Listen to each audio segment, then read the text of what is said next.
ನೋಡಿ, ಇವತ್ತು ರಾಜ್ಯಾದ್ಯಂತ BPL ಕಾರ್ಡ್ ಬಳಕೆದಾರರು ಕಂಗಾಲಾಗಿದ್ದಾರೆ.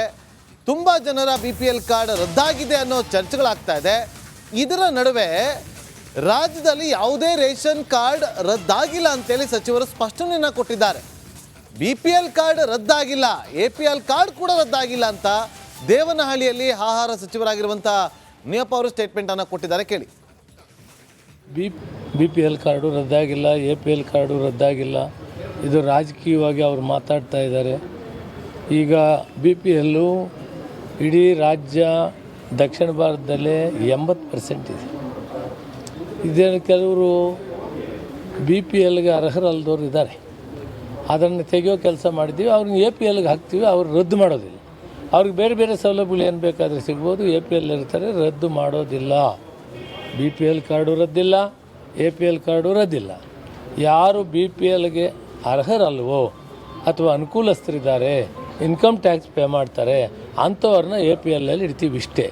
ಇವತ್ತು ತಮಿಳುನಾಡು, ಕೇರಳ, ಆಂಧ್ರ ಪ್ರದೇಶ್, ತೆಲಂಗಾಣ ಯಾವುದೂ 50 ಮೇಲೆ ಇಲ್ಲ, ನಮ್ಮಲ್ಲಿ 80 ಭಾಗ ಇದೆ. ಅಂದರೆ ಬಂದಂಥ ಸರ್ಕಾರಗಳು ಬರ್ತಾ ಮಾಡ್ತಾ 6.5 ಕೋಟಿ ಜನದಲ್ಲಿ 4.5 ಕೋಟಿಗೆ ಫಲಾನುಭವಿಗಳಿದ್ದಾರೆ, ಅರ್ಥ ಮಾಡ್ಕೊಳ್ಳಿ. ಆದ್ದರಿಂದ ಇದರಲ್ಲಿ BPLಗೆ ಅರ್ಹರಲ್ಲದೆ ಇರೋರನ್ನ APLಲ್ಲಿ ಇಡೋ ಕಾರ್ಯಕ್ರಮ ಸ್ವಲ್ಪ ಹೋದ್ರೆ ಇದು ಅತಿ ಸೂಕ್ಷ್ಮವಾದ ವಿಚಾರ. ಹಾಗಾಗಿ ಒಕ್ಕನ್ನು ಈಗಾಗಲೇ BJPಯವರು ರಾಜ್ಯಾದ್ಯಂತ ಅದನ್ನು ಆಂದೋಲನವನ್ನು ಮಾಡಬೇಕು ಅಂತಕ್ಕಂಥ ಒಂದು ನಿರ್ಧಾರವನ್ನು ಮಾಡಿ ಕಮಿಟಿಯನ್ನು ರಚನೆ ಮಾಡಿರ್ತಕ್ಕಂಥದ್ದು. ಇದಕ್ಕೆ CM ಅವರು ಸಚಿವರು ಮತ್ತು ಶಾಸಕರಿಗೆ ಒಂದಷ್ಟು ಸಲಹೆ ಸೂಚನೆಗಳನ್ನು ಕೊಡಲಿಕ್ಕೆ ಮತ್ತು ಆ ವಿಚಾರವಾಗಿ ಚರ್ಚೆ ಮಾಡಲಿಕ್ಕೆ ಹಿರಿಯ ಸಚಿವರ ಸಭೆಯನ್ನು ಕರೀತಾ ಇರ್ತಕ್ಕಂಥದ್ದು. ಕಾವೇರಿಯಲ್ಲಿ 4 ಗಂಟೆಗೆ ಸಭೆ ಇರ್ತಕ್ಕಂಥದ್ದು. ಇದರ ಜೊತೆಗೆ ಒಂದಷ್ಟು ಏನಂದರೆ ಈಗ ಒಂದಷ್ಟು ವಿವಾದ ಆಗ್ತಾ ಇರ್ತಕ್ಕಂಥದ್ದು ಏನು ಪಡಿತರ ಕಾರ್ಡ್ ಏನಿರ್ತಿದೆ ಆ ವಿಚಾರದಲ್ಲೂ ಸಹ BJPಯವರು ದಾರಿ ತಪ್ಪಿಸುವ ಒಂದು ಅವಕಾಶ ಇರ್ತಕ್ಕಂಥದ್ದು. ಈ ನಿಟ್ಟಿನಲ್ಲಿ ಜನರಿಗೆ ತಿಳಿ ಹೇಳಿ ಯಾವುದೇ ಕಾರಣಕ್ಕೂ ನಮ್ಮ ಗ್ಯಾರಂಟಿ ಯೋಜನೆಗಳು ಎಲ್ಲವೂ ಸಹ ಸರಿಯಾಗಿ ಬರುತ್ತೆ. ಜೊತೆಗೆ ಏನು ಪಡಿತರ ಚೀಟಿ ಅಂತಕ್ಕಂಥದ್ದು ಏನಿದೆ ಅದು ಅರ್ಹತೆ ಇರೋರಿಗೆ ಎಲ್ಲರಿಗೂ ಸಿಗುತ್ತೆ. ಯಾರ್ಯಾರಿಗೆ ಅರ್ಹತೆ ಇಲ್ಲದವರು ಇರ್ತಾರೆ ಅಂಥವ್ರಿಗೆ ಮಾತ್ರ ಕಡಿತಗೊಳ್ಳಕ್ಕೆ ಸಾಗುತ್ತೆ. ಅದನ್ನು ಬಿಟ್ಟು ಬೇರೆ ರೀತಿ ಯಾವುದೇ ರೀತಿ ಅಪಪ್ರಚಾರಗಳನ್ನು BJPಯವರು ಮಾಡಿದ್ರು ಅದಕ್ಕೆ ಅವಕಾಶವನ್ನು ಮಾಡಿಕೊಡ್ಬೇಡಿ ಅಂತಕ್ಕಂಥದ್ದನ್ನು ಈಗ ಒಂದೇ 2-3 ವಿಚಾರಗಳನ್ನು ಇಟ್ಕೊಂಡು, ಹಾಗೆ ಜೊತೆಗೆ ಶಾಸಕರ ಖರೀದಿ ವಿಚಾರ, ಇದು ಅತ್ಯಂತ ಗಂಭೀರವಾಗಿರ್ತಕ್ಕಂಥ ವಿಚಾರ. ಏನು ಕಾಂಗ್ರೆಸ್ ಶಾಸಕರನ್ನ ಯಾರೇ ಸಂಪರ್ಕ ಮಾಡಿದ್ರು ಅವರನ್ನು ತಕ್ಷಣ ನನಗೆ ಸೂಚನೆಯನ್ನು ಕೊಡಬೇಕು. ಜೊತೆಗೆ ಸಚಿವರುಗಳಿಗೆ ಕಾಂಗ್ರೆಸ್ ಶಾಸಕರನ್ನ ಅತ್ಯಂತ ವಿಶ್ವಾಸದಿಂದ ಇಟ್ಕೊಳ್ಳಿ, ಯಾವುದೇ ಕಾರಣಕ್ಕೂ ಅವರ ಜೊತೆಗೆ ಯಾವುದೇ ರೀತಿಯ ಒಂದು ಅಸಮಾಧಾನಗಳು ಹೇಳದಂತೆ ನೋಡ್ಕೊಳ್ಳಿ. ಯಾಕಂತಂದರೆ BJP ನಾಯಕರು ಶಾಸಕರನ್ನ ಏನು ಖರೀದಿ ಮಾಡುವ ಯತ್ನದಲ್ಲಿದ್ದಾರೆ. ಈ ಬಗ್ಗೆ ಎಲ್ಲರೂ ಸುಳಿವು ಸಿಕ್ಕಿದ್ರೆ ತಕ್ಷಣವೇ ನನ್ನ ಗಮನಕ್ಕೆ ತನ್ನಿ, ಇದರ ವಿರುದ್ಧವೂ ಸಹ ಹೋರಾಟ ಮಾಡೋಣ ಅಂತಕ್ಕಂಥ ಒಂದು ನಿಟ್ಟಿನಲ್ಲಿ ಈಗ ಸುಮಾರು 3-4 ವಿಚಾರಗಳನ್ನು ಇಟ್ಕೊಂಡು CM ಸಿದ್ದರಾಮಯ್ಯನವರು ಒಂದು ಪ್ರಮುಖ ಚರ್ಚೆಯನ್ನು ಹಿರಿಯ ಸಚಿವರ ಜೊತೆಗೆ ಸಂಜೆ 4 ಗಂಟೆಗೆ ಚರ್ಚೆ ಮಾಡ್ತಾ ಇರ್ತಕ್ಕಂಥದ್ದು. Nagendra Babu. Okay, thank you Sanjay ನಿಮ್ಮೆಲ್ಲ ಮಾಹಿತಿಗಾಗಿ.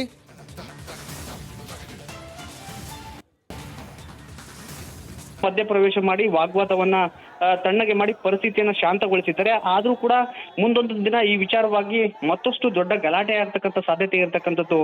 ನಾಗೇಂದ್ರ ಬಾಬು.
ಎದುರುಗಡೆ ಏನಿಲ್ಲ ಹೇಳೋನು.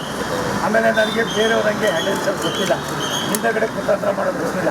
ಮತ್ತು ಏನಾದ್ರು ಇದ್ದರೆ ಹಿಂಗಲ್ಲ ಹಿಂಗಲ್ಲ, ಅದು ನನ್ನ ಮಾತು ಕೇಳಿದರೆ ಇವೆಲ್ಲ ಆಯ್ತದೆ ಅಂತ ಇದು ಖುಷಿಯಾಗಿರುತ್ತೆ. ಸೊಂಬರೆ ಅದೇ ಕಡೆ ಇಷ್ಟನೇ ಬಿಡೋದಿಲ್ಲ. ನಂಬಿಕೆ ಇಟ್ಕೊಂಡಿದ್ಯಾ? ಆ ದೇವರಲ್ಲಿ ನಂಬಿಕೆ ಇಟ್ಕೊಂಡಿಲ್ಲ. ಒಂದೇ ಒಂದು ಅವ್ರು ಹೇಳಿರ್ತಕ್ಕಂಥದ್ದು. ಒಂದು ನಿಮಿಷ ತಾಯಿ ನಿಮ್ಗೆ ಏನು ಹೇಳ್ತೀವಿ ನಾವು? ಅದು ಯಾವುದೋ ಒಂದು ಸಣ್ಣದು ಅದನ್ನು ಅವತ್ತೇ ಸರೆಂಡರ್ ಮಾಡಿದರೆ ಎಷ್ಟು ಚೆನ್ನಾಗಿತ್ತು. ಅದೊಂದು ಯಾಕೆ ಮಾಡಿದ್ರಿ? ಅದೊಂದೇ ನಮ್ಮಲ್ಲಿ ಇರೋದು, ಬಾಕಿ ನನಗೆ ಗೊತ್ತಿಲ್ಲ. ಅದೊಂದು ದಿವಸ ಸರಿ ಮಾಡಿ ಇವೆಲ್ಲ ಐತಾ? ಪಾಪ ಇಲ್ಲ, ಅದು ಮಾಡಿ ಸತಿ ಅದೇ ಕೆಲಸ ನೀವು ಅವತ್ತೇ ಮಾಡಿಸ್ಬಿಟ್ಟಿದ್ರೆ ಇನ್ನೂ 5 ಕ್ಲಾಸ್ ಇತ್ತು. ನೀವೇ ಮಾಡಿ ತಪ್ಪು. ಔಷಧ ಯಾಕೆ ಹೇಳಿದ್ರಿ? ಇಷ್ಟು ಕೋಟಿ ಅಲ್ಲ ಅಷ್ಟು ಕೋಟಿ ಅಂತ ನೀವು ನಾವು ಹೇಳಿದ್ವು. ನೀವು ಹೇಳಕ್ಕೆ ನಾನು ನಿದ್ದ ಔಷಧ ಏನೇನೋ ಮಾತಾಡ್ತೀನಿ ಅಲ್ಲಪ್ಪ. ನಾನು ಹೇಳೋದು ಏನು ಅಂತಂದ್ರೆ ಲ್ಯಾಂಡ್ ಆಕ್ಷನ್ ಆಕ್ಟ್ ಪ್ರಕಾರ ಲ್ಯಾಂಡ್ ಆಕ್ಷನ್ ಆಕ್ಟ್ ಪ್ರಕಾರ ಮಾಡಿಲ್ಲ. ಅವರು ಬರೀ 14 ಸೈಟ್ ಕೊಟ್ಟಿದ್ದಾರೆ. ನಮಗೆ 14 ಸೈಟ್ ಕೊಟ್ಟಿದ್ದಾರೆ ಅಂತ ಹೇಳೋದು. ನಮಸ್ಕಾರ, ನೀವು ನೋಡ್ತಾ ಇದ್ದೀರಾ ರಿಪಬ್ಲಿಕ್ ಕನ್ನಡ. ನಾನು ನಾಗೇಂದ್ರ ಬಾಬು. ಕೇಂದ್ರ ಸಚಿವರಾಗಿರುವಂಥ ವಿ ಸೋಮಣ್ಣ ಹಾಗೂ CM ಸಿದ್ದರಾಮಯ್ಯ ಅವರು ಮುಖಾಮುಖಿ ಆಗ್ತಾರೆ. ಈ ಸಂದರ್ಭದಲ್ಲಿ ಸೈಟ್ ವಿಚಾರವಾಗಿ ಅಲ್ಲಿ ಚರ್ಚೆ ಆಗುತ್ತೆ. ಸೋಮಣ್ಣ ಹಾಗೂ CM ನಡುವೆ ಮೂಡ ಸೈಟ್ ಬಗ್ಗೆ ಚರ್ಚೆ ಆಗುತ್ತೆ. ರಮಣಶ್ರೀ ಪ್ರಶಸ್ತಿ ಕಾರ್ಯಕ್ರಮದಲ್ಲಿ ಇಬ್ಬರು ಕೂಡ ಮುಖಾಮುಖಿ ಆಗ್ತಾರೆ. ಇದೆಲ್ಲ ನಿಮಗೆ ಬೇಕಿತ್ತಾ? ಮೊದಲೇ ಸೈಟ್ ಕೊಡಬೇಕಿತ್ತು ಅಲ್ವಾ ಅಂತ ಸಿದ್ದರಾಮಯ್ಯ ಅವರಿಗೆ ಕೇಂದ್ರ ಸಚಿವ ವಿ ಸೋಮಣ್ಣ ಪ್ರಶ್ನೆ ಮಾಡ್ತಾರೆ. ನಾನೇನು ಮಾಡಿಲ್ಲಪ್ಪ ಅಂತ ಸಿದ್ದರಾಮಯ್ಯ ಅದಕ್ಕೆ ಪ್ರತ್ಯುತ್ತರವನ್ನು ಕೊಡ್ತಾರೆ. 10:30 ಅಂದರೆ 11:30 ಅದು ಗೊತ್ತಿರೋ ಅಂತ 10:30 ಅಂದರೆ 11:30 ಎಲ್ಲ ಮಾಡಿ ಹೋಯ್ತಾ ಇದ್ದೀನಿ.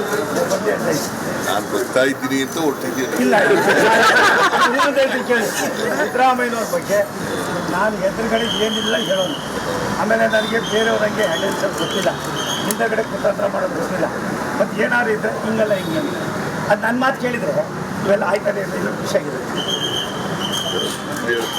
ಸೊಂಬರೆ ಅದೇ ಕಡೆ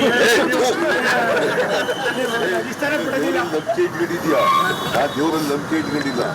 ಒಂದೇ ಒಂದು ಅವ್ರು ಹೇಳಿರ್ತಕ್ಕಂಥದ್ದು. ಒಂದು ನಿಮಿಷ ತಾಯಿ ನಿಮ್ಗೆ ಏನು ಹೇಳ್ತೀವಿ ನಾವು?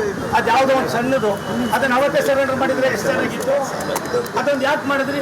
ಅದೊಂದೇ ನಮ್ಮಲ್ಲಿ ಇರೋದು, ಬಾಕಿ ನನಗೆ ಗೊತ್ತಿಲ್ಲ. ಅದೊಂದು ದಿವಸ ಸರಿ ಮಾಡಿ ಇವೆಲ್ಲ ಐತಾ? ಪಾಪ ಇಲ್ಲ, ಅದು ಮಾಡಿ ಸತಿ ಅದೇ ಕೆಲಸ ನೀವು ಅವತ್ತೇ ಮಾಡಿಸ್ಬಿಟ್ಟಿದ್ರೆ ಇನ್ನೂ 5 ಕ್ಲಾಸ್ ಇತ್ತು. ನೀವೇ ಮಾಡಿ ತಪ್ಪು. ಔಷಧ ಯಾಕೆ ಹೇಳಿದ್ರಿ? ಇಷ್ಟು ಕೋಟಿ ಅಲ್ಲ ಅಷ್ಟು ಕೋಟಿ ಅಂತ ನೀವು ನಾವು ಹೇಳಿದ್ವು. ನೀವು ಹೇಳಕ್ಕೆ ನಾನು ನಿದ್ದ ಔಷಧ ಏನೇನೋ ಮಾತಾಡ್ತೀನಿ ಅಲ್ಲಪ್ಪ. ನಾನು ಹೇಳೋದು ಏನು ಅಂತಂದ್ರೆ ಲ್ಯಾಂಡ್ ಆಕ್ಷನ್ ಆಕ್ಟ್ ಪ್ರಕಾರ ಲ್ಯಾಂಡ್ ಆಕ್ಷನ್ ಆಕ್ಟ್ ಪ್ರಕಾರ ಮಾಡಿಲ್ಲ. ಅವರು ಬರೀ 14 ಸೈಟ್ ಕೊಟ್ಟಿದ್ದಾರೆ. ನಮಗೆ 14 ಸೈಟ್ ಕೊಟ್ಟಿದ್ದಾರೆ ಅಂತ ಹೇಳೋದು.